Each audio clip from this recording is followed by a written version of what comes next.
forbidden. The other question, which comes in, it's also from Dubai. A young man writes, a young man in my apartment block has bought an air rifle and shoots birds and cats from the roof. I say it's not Islamic, and he says Islam permits hunting. Who is right? Well, yes, Islam does permit hunting. Hunting for what purpose? For sport? No. Islam does not permit hunting for sport, where one goes as the great white hunter to Africa or to India, shooting buffaloes and elephants and tigers, so that we could make trophies that we put on our walls of our homes, etc., have ourselves photographed with our foot on the animal and the gun in the other hand, the great hunter, safaris, etc. This is forbidden in Islam. Prophet Muhammad said, do not make birds your targets. So even for the purpose of target practice, developing your skill, to use animals, to develop your skill, this is not permitted. So though we are hunting is permissible, it is not hunting for fun. If we hunt an animal, or we kill an animal, we're taking a life. And in Islam, that life can only be taken for legitimate reasons. In the case of animals, it may be taken because the animal is dangerous, it threatens the lives of humans, or livestock, etc. So the animal is killed to save a situation. Or the animal may be killed for food. We take the lives of animals, certain animals, for food. It's permissible. Certain wild animals, we may hunt them, birds, etc., shoot them for food to eat. Or we may kill animals for their skins. We use their skins to make, in certain circumstances, places where we live, we need their skins for our clothing, etc. The Eskimos use the skins of certain animals for their clothing. So where there is a real need, human need, it's legitimate to take the lives of animals. But just for sport, for fun, target practice, etc., this is not permissible in Islam. So you who said it was un-Islamic are correct. The next question we have is a question from a grade 6 student in Dubai, Ameena Satak. She writes, Assalamu alaikum, Dr. Bilal. I'm studying in grade 6. I have a few questions. What type of musical instruments can we Muslims use? And what type of music can we hear? That's the first question. The type of musical instruments which have been permitted by Prophet Muhammad is the daf, which is sort of like a tambourine without the bells, a hand drum, right? Which provides some kind of rhythm. The wind and stringed instruments, the piano, the guitar, the saxophone, the flute, all these other type of instruments, these have been forbidden. So any music which has this accompaniment is considered forbidden music. Even if the content may be Islamic, they may be singing about Islam, things about Islam, about God, etc., etc. But if the accompaniment is of this type, the forbidden instruments, then Islam prohibits it.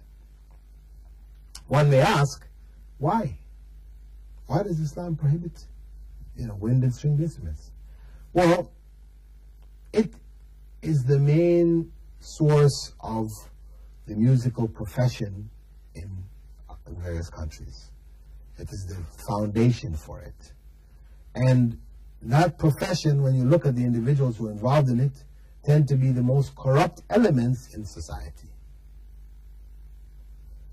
Furthermore, these particular instruments have a hold, they have a grasp on the hearts of humans.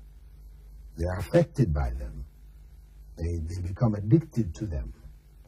And through them, they are drawn into all kinds of corruption. Music becomes the background to corruption. When you look at modern dancing, how people are dancing today, And of course, Islam does not prohibit folk dance, you know, where you have women all together dancing together or men all together dancing together, you know, of course separately, not together, but men amongst men, women amongst women, you know.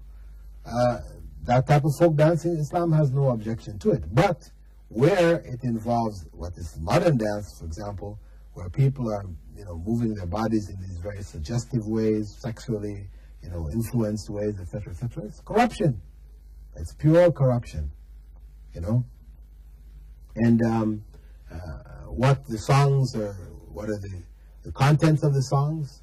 So much of it is Satanism involved in corruption, calling people to fornication and all kinds of, you know, corruption.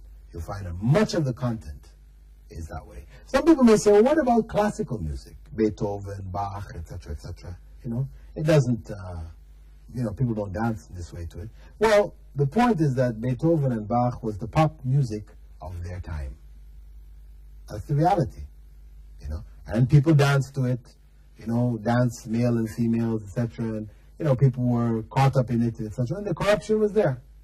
The lives of those musicians and the people around them, etc., was corrupt. So it was the corruption of that time. I mean, though maybe we're not going to stand up and do, you know, the kind of pop dances that people are doing, you know, for the popular music to Bach and Beethoven. However, that was the pop music of their time. And as such, Islamically, it is all forbidden. Wind and stringed instruments. So it's only the duff or the hand drum which is permitted.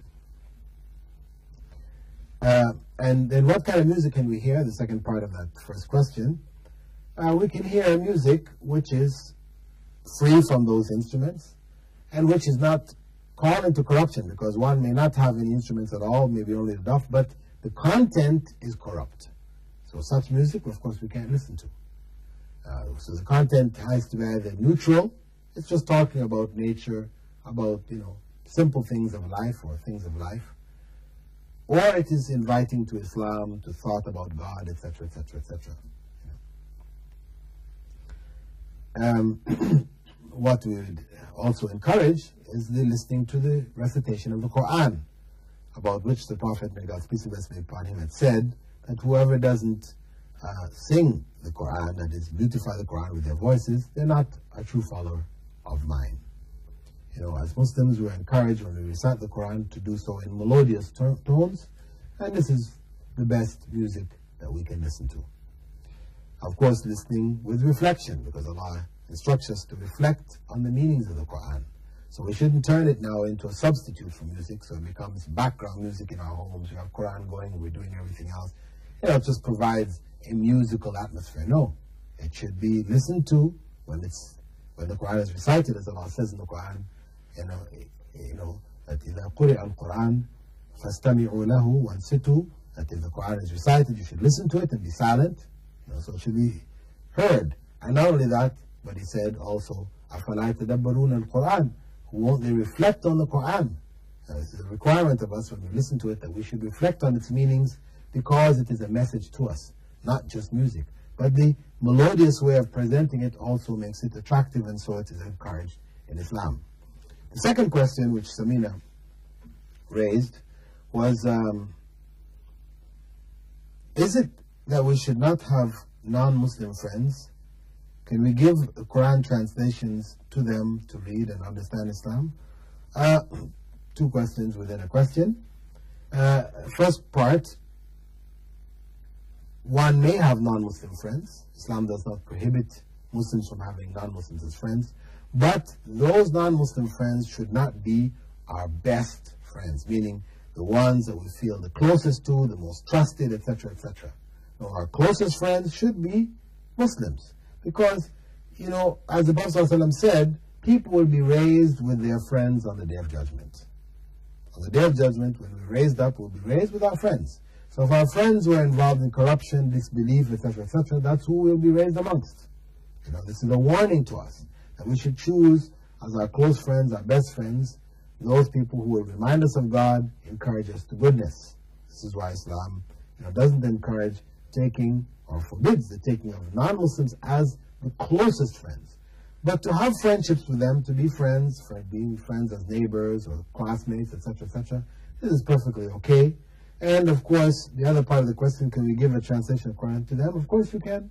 You know, it is something which is very noble. You know, perhaps they may be guided by it. You know, perhaps the Quran may be a bit advanced for them. Of course, you're in grade 6.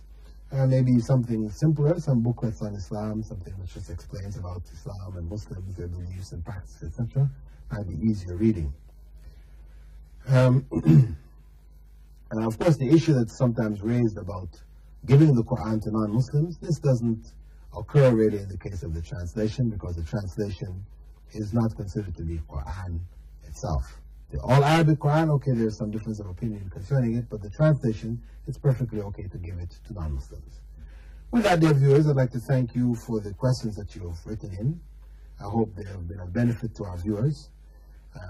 And we'd like to encourage you to continue writing in to me, Dr. Bilal Phillips, Sharjah Television, in the Light of Islam, P.O. Box 111, Sharjah.